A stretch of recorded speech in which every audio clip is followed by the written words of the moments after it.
Assalamualaikum warahmatullahi wabarakatuh.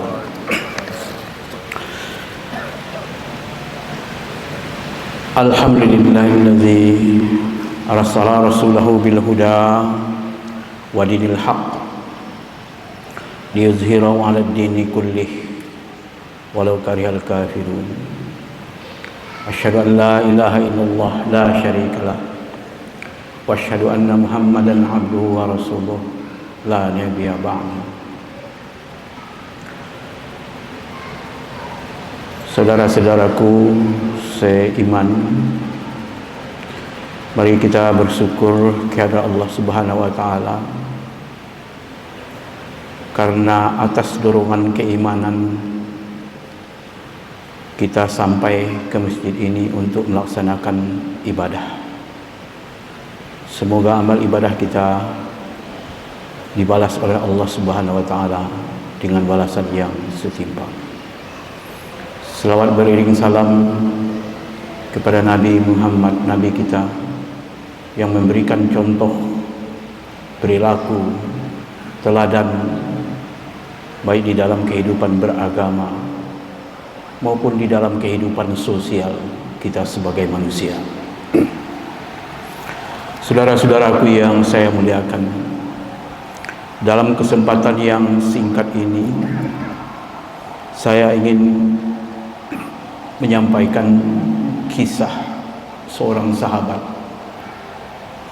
Namanya cukup panjang sebenarnya, yaitu Abdullah bin Utsman bin Amir bin Amru bin Ka'ab bin Sa'ad bin Tayyib bin Marrah bin Ka'ab bin Lu'ay bin Ghalib bin Fihr bin Malik al-Quraisy al-Tamimi.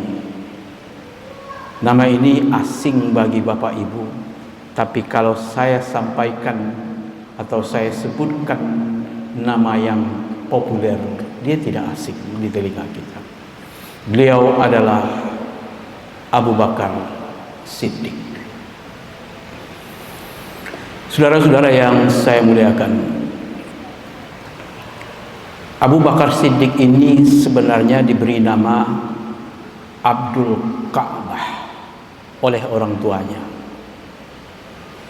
Kemudian Nabi Muhammad memberikan dia atau menukar gelarnya menjadi Abdullah setelah dia masuk agama Islam. Akan tetapi di dalam masyarakat Madinah sendiri, Makkah sendiri, nama ini kurang populer karena yang selalu disebut atau dipanggil beliau dengan nama Abu Bakar. Abu Bakar sebenarnya bukan namanya, karena Abu Bakar itu adalah sebuah gelar yang menunjukkan bahwa beliau adalah seorang tokoh pemimpin terkemuka dari Bani Tayyib atau sebuah suku dari Bani Quraisy. Suku ini termasuk suku yang terpandang di dalam Bani Quraisy. Karena itu Abu Bakar adalah orang yang terhormat ataupun terpandang dari segi silsilahnya. Abu Bakar bukan hanya terpandang dari segi strata sosialnya, dari segi keturunannya, tapi dia juga terpandang dari segi status sosial, karena ayahnya Utsman adalah seorang pedagang yang disegani oleh orang-orang Arab.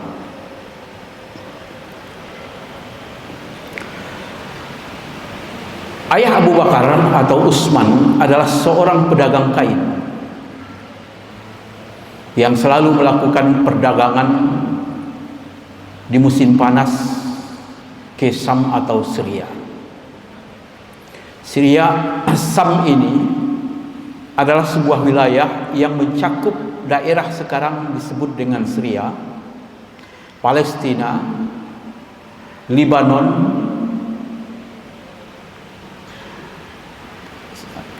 ada satu lagi mungkin, Yordania. Jadi ada sekitar 4 negara yang disebut dengan tanah Sam. Dia berdagang ke sana. Dan Abu Bakar dalam usia 12 tahun dibawa oleh ayahnya ke negara ini untuk berdagang. Artinya sejak kecil Abu Bakar sudah diajar, sudah dilatih oleh ayahnya untuk melakukan perjalanan ke negara Sam yang jaraknya kalau saya tidak salah sekitar 2 minggu dengan perjalanan unta. Pada usia 18 tahun Abu Bakar mulai melakukan perdagangan atau melaksanakan perdagangan sendiri. Dia tidak lagi bersama ayahnya,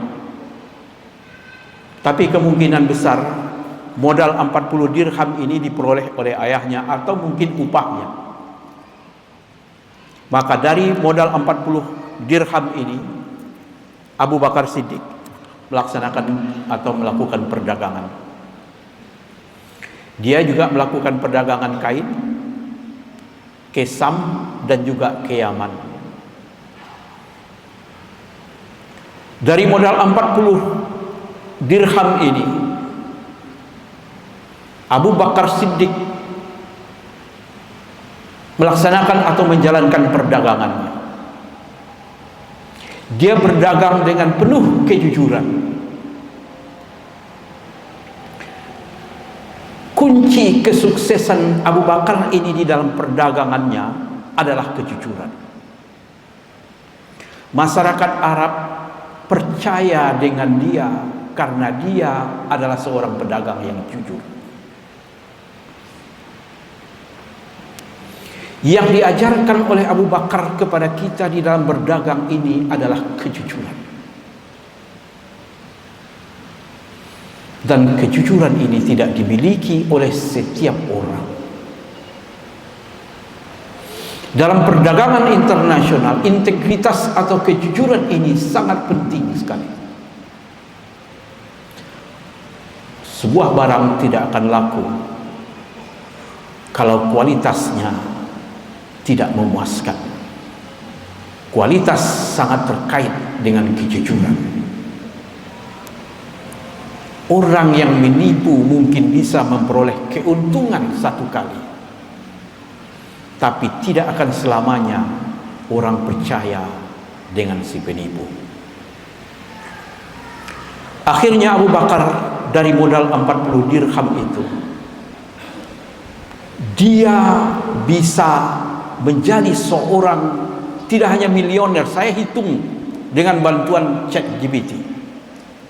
Dan saya tidak tahu pasti dalam hitung-hitungan saya dia sudah mempunyai aset sekitar 2 triliun. 2 triliun itu kalau dihitung zaman dulu dengan zaman sekarang itu jauh berbeda. Tidak sama.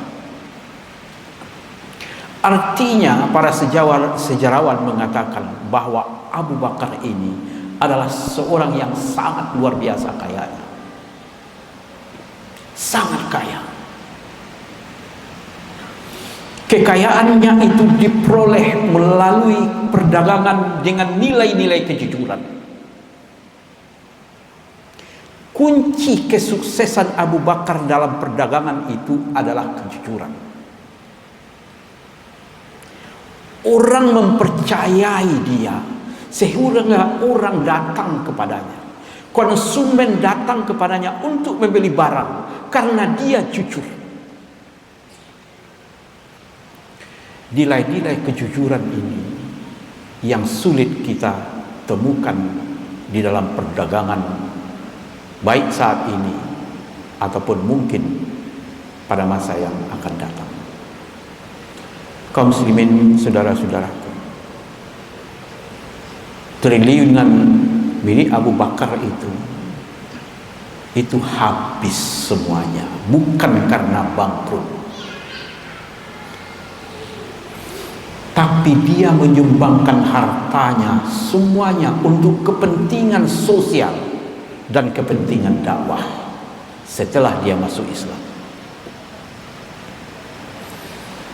Dia membantu orang miskin, dia memerdekakan budak,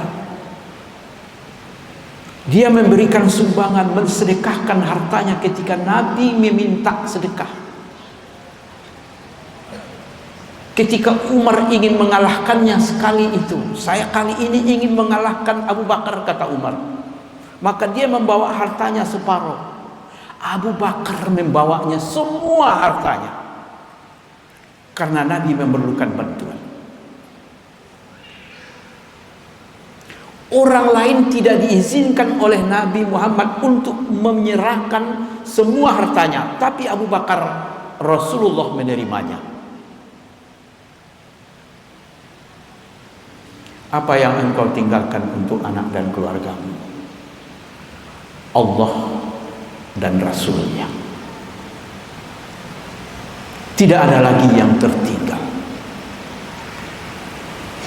Saudara-saudara yang saya muliakan, ketika Abu Bakar Siddiq dilantik menjadi khalifah atau kepala negara, tentu saja dia sibuk dengan mengurus kepentingan negara, sehingga dia lupa untuk mencari makan. Dia pulang ke rumah dan bertanya kepada istrinya, apakah ada sesuatu yang bisa dimakan untuk sarapan pagi? Maka istrinya berkata, wahai suamiku, kita tidak punya apa-apa lagi untuk dimakan. Habis, tidak ada lagi yang ingin dimakan. Maka Abu Bakar Siddiq membawa barangnya pergi ke pasar untuk berjualan. Artinya seorang presiden masih berjualan, masih berusaha untuk mendapatkan uang untuk membiayai keluarganya. Inilah cerminan seorang kepala negara yang sangat jujur dan sangat sederhana di dalam kehidupan sehari-hari yang patut kita contoh. Bapak Ibu yang saya muliakan, ada dua nilai yang kita bisa pelajari dari Abu Bakar ini. Yang pertama, baik sebagai seorang pedagang ataupun sebagai seorang kepala negara, maka beliau adalah seorang yang sangat jujur. Menurut para ulama, sifat jujur ini telah ditanamkan kepada Abu Bakar dan dia sudah memilikinya sebelum dia memeluk agama Islam. Sehingga orang Arab sudah percaya kepadanya. Ketika Nabi menceritakan peristiwa Isra Mi'raj, maka Abu Bakar langsung percaya. Bahkan lebih dari itu aku percaya, kata Abu Bakar Siddiq. Jadi Abu Bakar Siddiq itu menanamkan kejujuran, sifat kejujuran ke dalam dirinya yang patut untuk kita contoh. Baik kejujuran sebagai seorang pedagang ataupun kejujuran sebagai seorang kepala negara. Yang kedua, beliau adalah seorang yang hidup dengan sederhana. Hidupnya sangat sederhana. Meskipun dia memiliki harta, kita perkirakan taruhlah triliunan rupiah. Kalau kita hitung dirham, uang dari perak, tapi saya tidak bisa memastikan karena nilai uang itu selalu mengalami perubahan sesuai dengan situasi dan kondisi. Dia tidak hidup bermewah-mewahan. Dia hidup sederhana. Baik ketika dia kaya ataupun ketika dia setelah masuk Islam. Aisyah berkata, tidak ada barang mewah yang di rumah. Tidak ada barang mewah. Tapi kalau modal atau bahan untuk makan ada. Ini mencerminkan betapa sederhananya seorang tokoh, seorang sahabat Rasulullah yang bernama Abu Bakar Siddiq. Warisan yang ditinggalkan oleh Abu Bakar Siddiq bukanlah harta. Tidak harta. Karena dia tidak meninggalkan hartanya untuk keluarganya ataupun untuk orang Islam. Tapi dia meninggalkan nilai-nilai kejujuran kepada kita bersama. Dan meninggalkan nilai-nilai keimanan. Karena kejujuran, kesederhanaan, dan qanaah itu tidak timbul begitu saja. Dia pasti dibalut dengan keimanan kepada Allah Subhanahu wa taala. Apabila orang memiliki keimanan, maka nilai-nilai kebaikan akan meliputi dirinya sendiri. Pantaslah Abu Bakar adalah manusia pertama yang masuk surga setelah Nabi Muhammad sallallahu alaihi wasallam. Inilah kisah singkat tentang Abu Bakar As-Siddiq. Semoga kisah ini memberikan inspirasi kepada kita bersama bahwa kuncinya adalah kejujuran, kesederhanaan, dan keimanan. Wa basyiril ladzina amanu wa amilus solihati anna lahum jannatin tajri min tahtihal anhar. Beri kabar gembira kepada orang-orang yang beriman bahwa mereka akan dimasukkan ke dalam surga di mana di bawahnya akan mengalir sungai-sungai. Billahi taufiq wal hidayah. Wassalamualaikum warahmatullahi wabarakatuh.